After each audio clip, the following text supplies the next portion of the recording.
Hey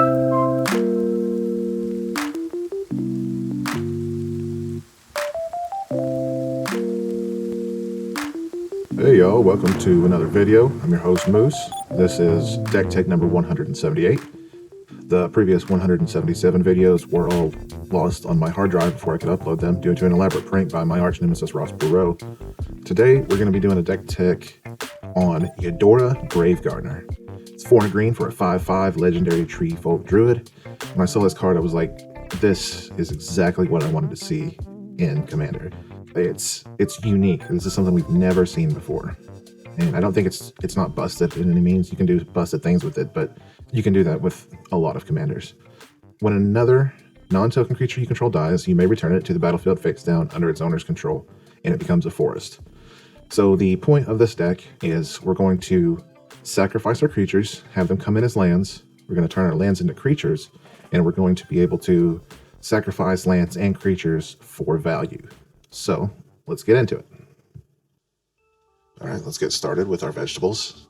Gotta eat the vegetables before we get to our dessert. I'm so fat. Soul Ring, that's a piece of secret tech I just discovered. Old Growth Troll, it's a 4/4 trample troll warrior for 3. When it dies, if it was a creature at the time, return to the battlefield and it basically becomes wild growth. I've just been looking for an excuse to play that. This seems like the deck to do it in. We got a lot of staples here. Search for Tomorrow, just a great turn 1 play. Just kind of set it and forget it. Cultivate, everybody knows that one. Reshape the Earth, you may not be as familiar with this one. 6 and 3 green for sorcery. Search your library for up to 10 lands. Put them on the battlefield tapped. Now, if we have a sacrifice outlet and our commander out, we can just re-sacrifice those lands, especially if they are creatures already and they'll come back in untapped. There's just lots of busted stuff we can do with this card. Then we got Sat Robot and Steve, the Sakura Tribe Elder. Sakura's really great. 2 mana, comes in, sacrifice him. He becomes a land himself, and he gets you a land. It's awesome. Solemn's the same thing, but he's 4, comes in, gets you a land, sack him, get to draw a card, and he becomes a land. So, just awesome. Then we got some mana doublers. Zendikar Resurgent, 5 green. When you tap a land for mana, add 1 mana to your mana pool. And it's got kind of Beast Whisperer stapled onto it, which is awesome. So whenever you cast a creature spell, draw a card as well. Regal Behemoth, 4 green for a 5/5 lizard with trample. When he comes in, you become the Monarch, which is just such a great mechanic. But whenever you are the Monarch, if you tap a land for mana, you get an extra mana. With as many creatures as we should have, we should be able to either retain the Monarchy or at least take it back. Infernal Bloom is a old white bordered card from 8th edition. May not be familiar with it. So whenever a forest is tapped for mana, its controller adds green to his or her mana pool. This is global. It's not a global enchantment or world enchantment, but it will affect everyone, so watch out for that. Then we have Ashaya, Soul of the Wild. Non-token creatures you control are forest lands in addition to their other types. So this kind of gives you a Cryptolith Rites sort of effect, which is awesome. And she can be a huge beater as well, like 25 power, something like that. The guy is Touch, 2 green for an enchantment. You may play an additional land during your turn if that land is basic forest. You can also sack it for 2 green. This is just a bad version of Azusa, which we also have right here. If you're not familiar, you can play 2 additional lands on each of your turns. Now we've got Growing Rites of Itlimoc, 2 and a green. Legendary enchantment. When it enters the battlefield, look at the top 4 cards to your library. You may reveal a creature card from among them and put it in your hand, with the rest on the bottom. And at the beginning of your end step, if you control 4 more creatures, transform Growing Rites of Itlimoc, and it basically becomes Gaia's Cradle. Now this is a $30 card, so if you want to make this super budget, I'll maybe go over some things at the end of the video. This will definitely be one to take out, because it's pretty expensive. But if you have it, definitely use it. And then Lotus Cobra. Whenever a land enters the battlefield under your control, add 1 mana of any color. Now, this little snake is awesome. When we have a sacrifice outlet in our commander on board, we can make infinite mana with this, even if we don't have anything to make our creatures have haste. That's basically it for the ramp. Now let's talk a little bit about card advantage, card draw, refill our hands a little bit. First up is Rishkar's Expertise, 4 green. Draw cards equal to the greatest power among creatures you control. You may cast a card mana cost 5 or less from your hand without paying its mana cost. It's awesome. It's the best of the expertise cycle. Shamanic Revelation, 3 green. Draw a card for each creature you control. And also, you gain 4 life for each creature you control with power 4 or greater. This in this deck is not that great for the life gain, but it will draw us a bunch of cards. Side note, if I ever end up making a video on my Ruxa deck, this card is the best card in the deck.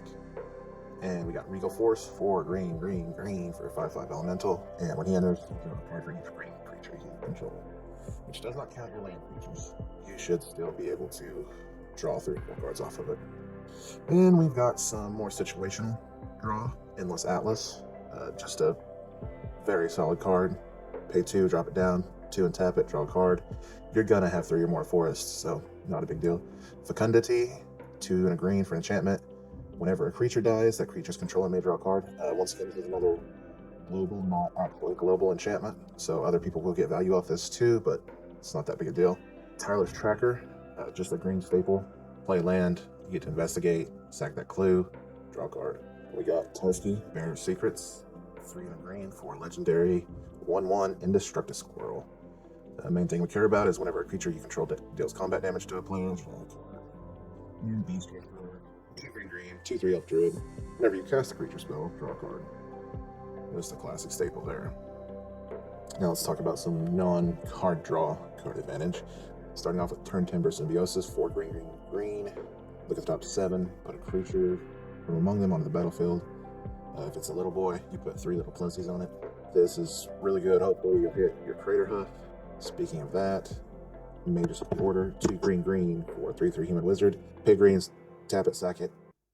Go get your Crater Hoof if you want to finish the game right there. Maybe you'll need something else. Maybe you just need your X-Sage or something like that. Genesis Wave. Most of the time, Genesis Wave, you'll be casting it for like 7, which is fine. But there are situations where if you want to dump your entire deck, you can do that. If you're not familiar with Genesis Wave, pay X, blows green. Reveal the top X cards your library of all permanent pieces in the battlefield. So it is awesome. Alright, I'd like to talk about our removal package now. The first 2 I'd like to highlight are Nantuko Vigilante and Einok Survivalist. You can see that they're both morph creatures, and you can probably figure out that once they die, they will return as forests face down, and then we can morph them, turn them face up, and they both destroy artifact or enchantment for 2 mana. So it's in between, a Nature's Claim and a Croson Grip. And then we got Terastodon, 8 mana, 6 green, 9/9 elephant. You get to destroy up to 3 non-creature permanents, and they get a 3/3 elephant for each one.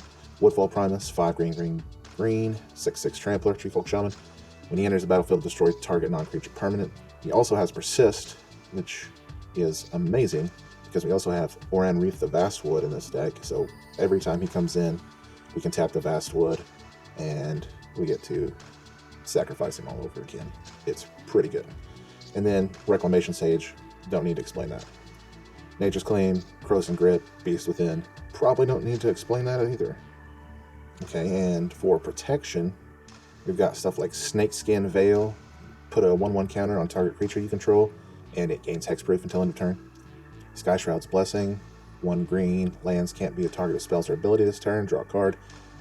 Hopefully no one's messing with their lands anyway, but let's just do it. Especially if it's a creature underneath there, they're going to try to get rid of it. Heroic Intervention, permanents you control gain hexproof and indestructible. I would put Veil of Summer in here, but I just had to shave money somewhere. And then we've got some fog effects, which don't have fog in here, but I have Spore Frog, which makes up for any mistakes that I've ever made.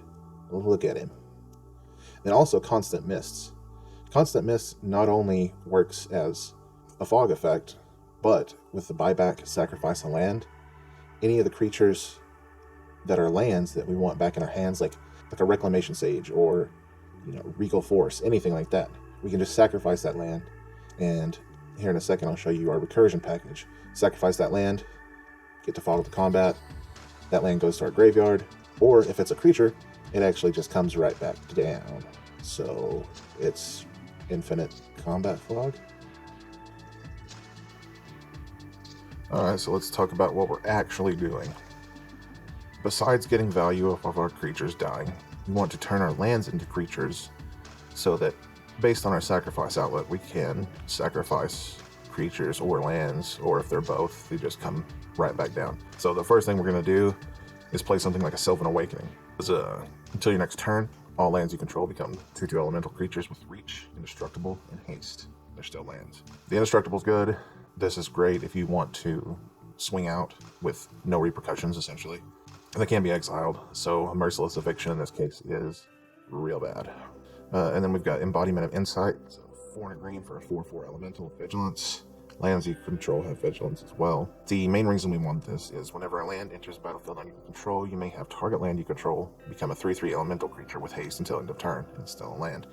So the problem with our sacrificing a land creature is that it'll come back down, but because it's a creature, it will not be able to tap for mana.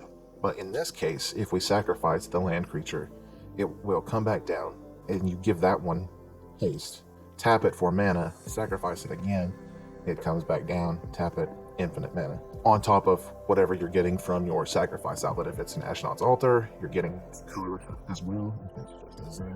It's 2 life and 1 mana. Then we have 3 enchantments that basically do the same thing. We have Life and Limb. All forests and all saplings are 1/1 green sapling creatures and forest lands in addition to their other types. Living lands. All forests are 1/1 creatures that are still lands. And Nature's Revolt. All lands are 2/2 creatures that are still lands. What's good about those two, specifically Nature's Revolt, is if someone plays a board wipe, they're going to kill everyone's lands. So yeah, if they want to do that, go right ahead. So the way that we're going to sacrifice these things are Ashnod's Altar, Commander Staple, sack a creature, add 2 colorless, Altar of Dementia, another staple, sack a creature, target player puts a number of cards equal to sacrifice creature's power from the top of their library into their graveyard. So we can infinitely recur these creature lands and mill someone out. If they have an Eldrazi, Shuffler, or a Nexus of Fate or something, obviously can't do that. But then we have Blasting Station. So you sacrifice your creature, deals 1/2, whatever you want to deal it to, and then it'll come back down into play. Tap Blasting Station, rinse and repeat. Zerin Orb, sacrifice a land, you gain 2 life. This will just gain you infinite life, and I'll show you why that will matter in a second. But obviously infinite life is just kind of good on its own. So some of the ways that we're going to finish the game are Baru, Fist of Prosa. So whenever it comes into play, each green creature you control gets +1/+1 and trample till end of turn. So if you have 3 creatures on board with one of these sacrifice outlets, you win the game with just 3 creatures, 1 for each opponent, making them infinitely large and have trample. Scoot Swarm. It's essentially, instead of going tall like Baru, you go infinitely wide. You would need some kind of haste enabler, but technically not. You can sacrifice at the end of just right before your turn and create infinite scoots. And then we have the obvious Crater Hoof, and it's not unthinkable to think that everything's going to get plus, 17, 18. It's going to be nuts. And the same thing goes for Avenger of Zendikar. You're going to have quite a few plant tokens, but you're going to be able to build them basically infinitely large. And then this one's a little bit weird. This is another morph creature. This is sort of the main one that I started with.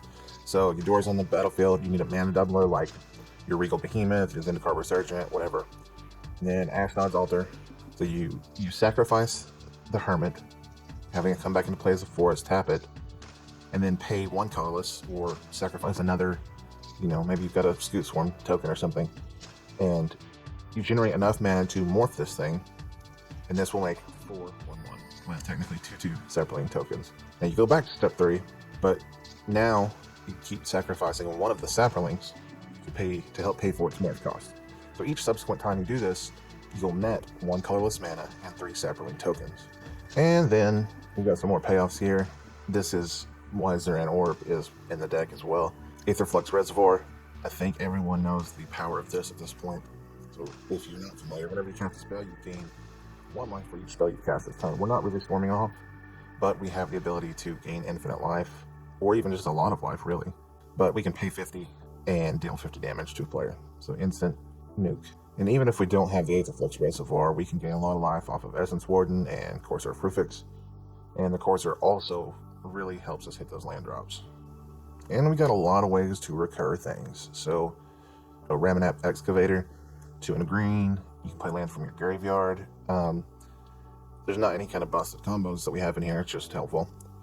Eternal Witness, obviously. Balagad Recovery, the same thing, but not on a body. Den Protector. This is great because we just can continually recur this. Sacrifice it, remorph it, sacrifice it, remorph it. And Seasons Past, it's just amazing late game. Getting 6 and 7 cards back into your hand. And then this is more for returning the creatures that turned into lands that don't have morph in. So we have Scryb Ranger, 1 in a green for a 1/1 fairy. Flash, flying protection from blue, not really important. But we can return a forest we control to its owner's hand and untap target creature.